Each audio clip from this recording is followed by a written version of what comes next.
Պուրիտանները, ամենօրյա ընթերցանություն, Ջոնաթան Էդվարդս, օր ապրիլի 23։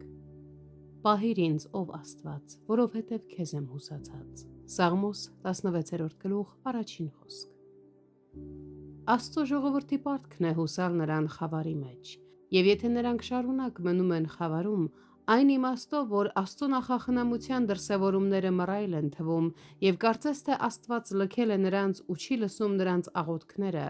երբ բազմակի ամպեր են կուտակվում եւ բազմաթիվ թշնամիներ շրջապատում են նրանց ահեղ կերպարանքով, սպառնալով կուլ տալ նրանց, եւ երբ նախախնամության բոլոր իրադարձությունները կարծես նրանց դեմ են, եւ բոլոր հանգամանքները թվում են այնպես, որ Աստծո խոստումների կատարումը դժվար է դառնում,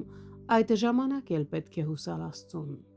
Պետք է հուսալ նրան կուրորեն, այսինքն նույնիսկ այն ժամանակ, երբ չենք տեսնում, թե ինչպես կարող է նա իրականացնել իր խոսքը, երբ ամեն ինչ բացի Աստծո խոսքից դա անհավանական է դարձնում,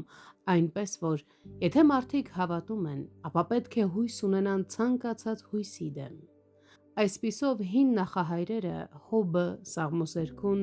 Երեմիան, Դանիելը, Սեդրաքը, Մեսաքը եւ Աբեդնագոն, ինչպես նաեւ Պողոս առաքյալը, փառաբանում էին Աստծուն խավարում հուսալով նրան։ Եբրայեցիներին ուղված նամակի 11-րդ գլխում մենք գտնում ենք նման փառահեղ եւ հաղթական հավատքի բազմաթիվ օրինակներ։ Բայց որքան տարբեր է դա Աստծուն հուսալուց առանց հոգևոր տեսողության, միաժամանակ մնալով մեռած եւ մարմնական վիճակում։ Կարող է լինել այնպես, որ հոգևոր լույսը մարդու հոգու մեջ բացվի մի կերպով, բայց մեկ այլ կերպով դեռ չբացվի։ Այսինքն, հնարավոր է, որ հավատացյալը վստահի Աստծուն եւ նույնիսկ համոզված լինի, որ իր վիճակը ճիշտ է Աստծո առաջ, բայց միևնույն ժամանակ չունենա որոշ հոգևոր փորձառություններ։ Օրինակ, նրանք կարող են հստակ պատկերացումներ ունենալ Աստծո բավարարության եւ հավատարմության մասին, հույսով վստահել նրան եւ իմանալ, որ իրենք նրա զավակներն են, բայց միևնույն ժամանակ չգիտակցել եւ չճաշակել նրա սիրո պարզությունն ու քաղցրությունը։